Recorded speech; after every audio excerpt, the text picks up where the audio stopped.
So you think about it, that's the age your kids are gone. And so now it's just you and this person that you ain't really talked to in the last maybe 25 years. Right. Like really talked to, not about work, not about the kids, like actually checked in with each other. And then you realize not only do I not know you that well, I also don't really like the person I do know. Right. It is so hard to be like, oh, I love you, but I don't like you.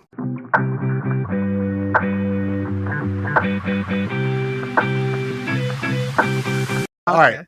So what is grade divorce? Because that's this new thing that's becoming popular isn't the right choice of words, but it's kind of exploding a little bit. You seeing the increased frequency. And then, yes. So Yeah. grade divorce refers to a divorce that happens at age 50 or older. The rate of grade divorce has doubled since the 1990s, making it a growing trend even as overall U.S. divorce rates decline.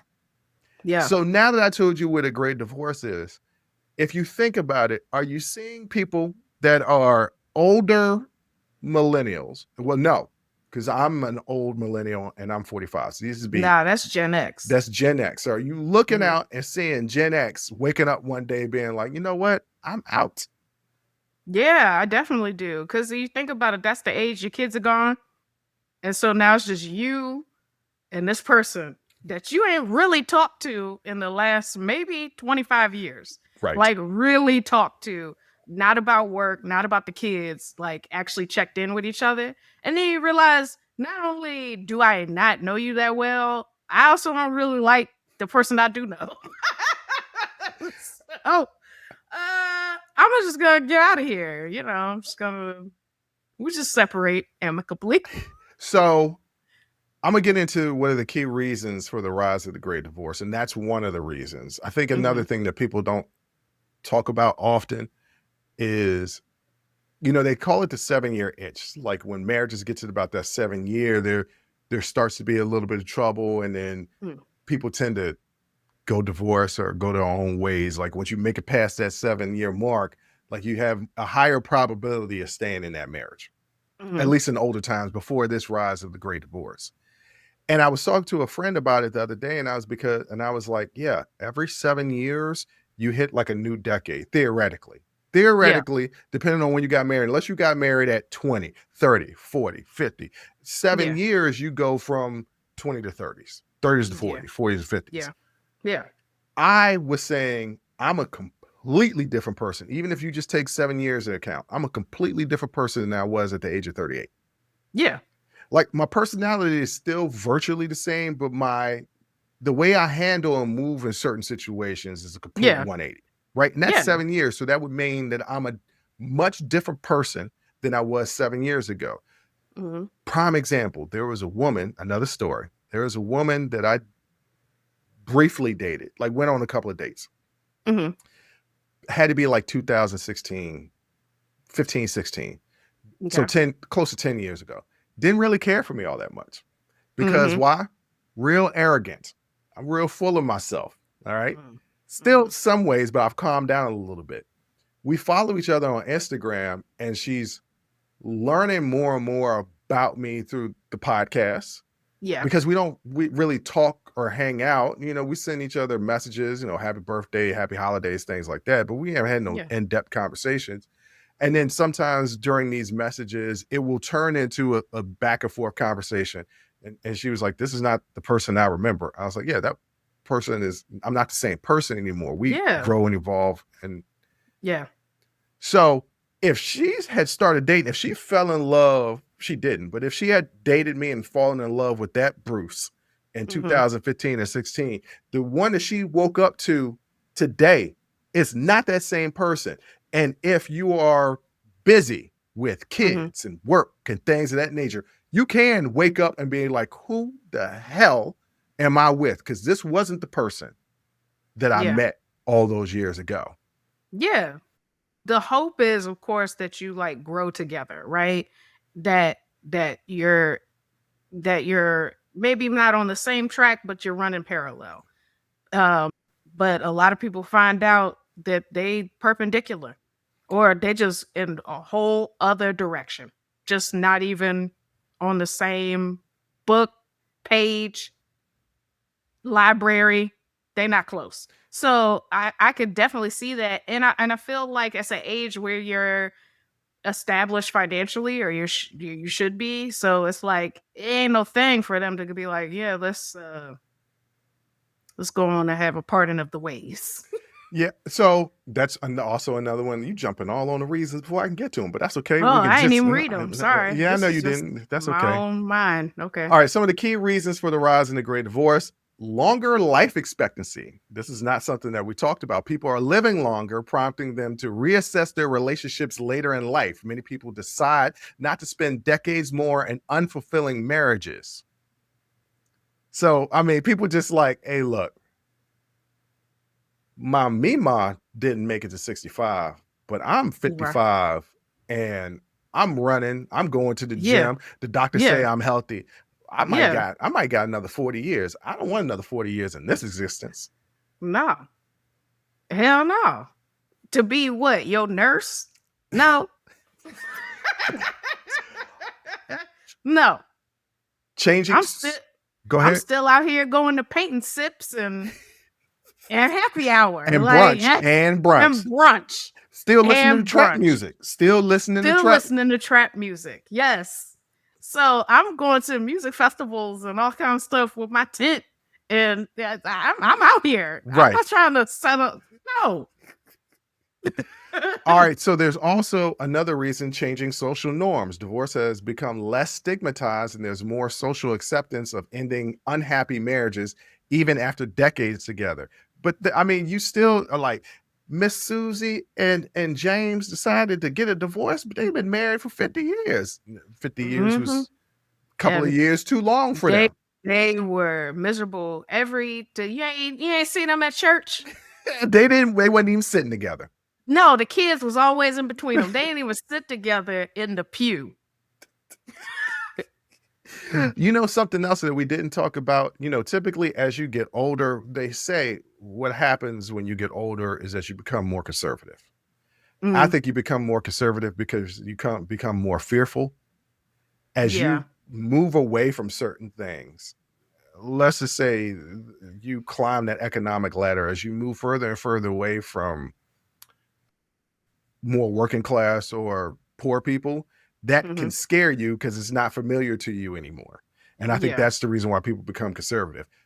But I think that, I don't know, over the last 15, 20 years, there's a whole segment of the population, even some of these boomers, that are not becoming more conservative. They're becoming more progressive. They're becoming more Yeah. accepting.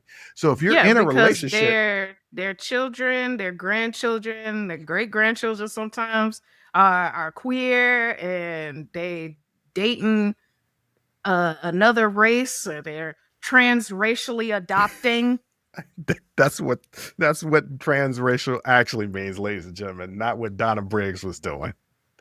So you're finding in order to stay have contact with their family, because another thing is people are cutting contact. They're Hmm. going no contact with family. So it's almost like an imperative. You have to become at least more socially liberal. Yeah. And so if you're in a marriage and you're diverging, and one Mhm. is becoming more conservative, one is becoming more progressive, yeah, you're going to not want to be with that person anymore. Yeah. Yeah, you can't it's hard to spend your life with somebody you don't agree with ideologically on I don't, nearly anything. I don't know that you can. You brought Yeah. this up: financial independence, especially for women. Greater career opportunities and financial autonomy have made it more feasible to lead the marriage later in life. It used to be a time when women couldn't work, Yeah. or they could only do certain jobs where they Right. couldn't support themselves on their own. That's changed. Yeah. Women out here making more money. Well, they're progressing further in careers than men are, but they still ain't caught up to that wage gap, though. There's still Yeah. that wage gap. It still exists. Yeah, Yeah. that's still a thing. But women out here, look, every woman I know, every woman that's in my circle, Hmm. support themselves. Yeah. And they're still underpaid. Mhm. Isn't that crazy? Yeah. Yeah. You brought it up. Empty nest syndrome. After children leave home, couples may discover they've grown apart, or unresolved issues become more apparent without the distraction of parenting. Raising them kids will do it because you got to raise them kids together. Mm-hmm. But Mm-hmm. when they not around, you know where you also see this? Where? People that have jobs where they travel a lot, like Mm-hmm. pilots, professional athletes. It is such a high divorce rate when those professional athletes retire and they home all the time.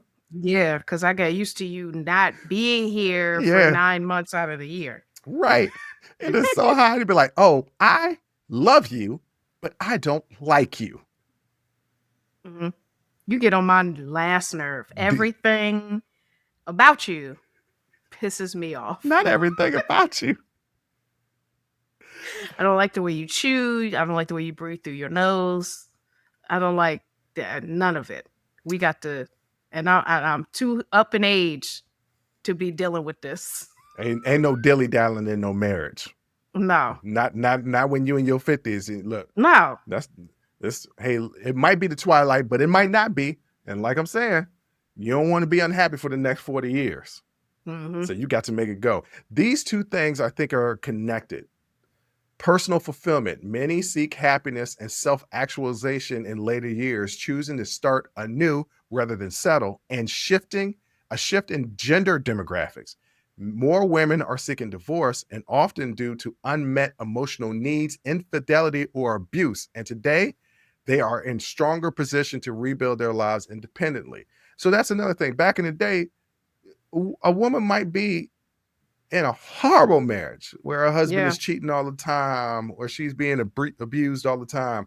And emotional needs, look, anytime I watch these TV shows from the 80s and 70s and the Mm-hmm. 60s, I was like, damn, is their wife just a housekeeper? Yes. It's just a sexualized house. It's a housekeeper that you get to have sex with. Because Yes. they didn't even sleep in the same bed. They slept in No. separate beds. I was like, Mm-hmm. I don't want nothing like that. I want a And then partner. I think about shows like The Honeymooners, right? Where she was threatened with domestic violence every episode. Every single pal straight to the moon. Now he ain't never did Yeah. it, but still. Well, we know, the cameras wasn't on them all day. Oh, you're right. You're But right. it's like she never left. She was just there to cook and clean. That was That it. was it. And women And are be like, threatened. nah, we ain't living that life anymore. No. At least I Love Lucy. At least she was outside getting it up to hijinks. You know what I'm saying? Like, at least she had a little bit of a life, But no, no, a lot of it is it's just you were a housekeeper that they didn't have to pay and that they could sleep with. Mm-hmm. And there was a time where there was no such thing as marital sexual assault. No. So, things have changed, and women are Yeah. like, we ain't taking that. Also, retirement and lifestyle changes. The transition to retirement can stress relationships. Differing versions for retirement or discovering new interests may cause couples to drift apart. So, yeah, like we know somebody who has often said, I don't want to retire because when people retire, they die. And I was like, well, what's the whole point of working all your life? Like you work all I your mean, life but to if you retire. enjoy it, But if I you mean, enjoy it, yeah. I mean, if this podcast ever became our full-time job, I don't know that I would ever want to retire because I actually enjoy this. Yeah. You know, When it doesn't feel like work, yeah, when you excited, Yeah. I like my coworkers. It's all right. It's all right. It's almost. You know what's funny though? Remarriage rates are high among older adults, but Yeah. second and third marriages tend to have an even higher divorce rate. So what's that saying is they're like, I'll divorce your ass Mm-hmm. and I'll go get remarried. And guess Mm-hmm. what? I'll divorce their ass too. Yeah. Yeah. Cause I don't need nothing. I don't need none of y'all. I'll let everybody go. I don't give a damn. 1, 2, 3, 4 husbands. Who I don't care. are they? Liz Taylor? Damn. You gotta find you that one. Sometimes you gotta kiss a couple frogs till you get a prince. Sometimes you don't never find them. I wonder if that's the reason why Donna Briggs is so unhappy with herself because she, Cause she ain't getting no play as a black woman. I doubt you getting any play as whatever you've become. she became the female version of Eddie Murphy's character on that Saturday Night Live sketch. That's what she became. Yes. Yeah. That's exactly it. Or Anytime you see a black person in whiteface, that's what it looks like. yeah. Join the conversation and follow the Unsolicited Perspectives podcast on Apple, Spotify, or wherever you get your audio podcasts.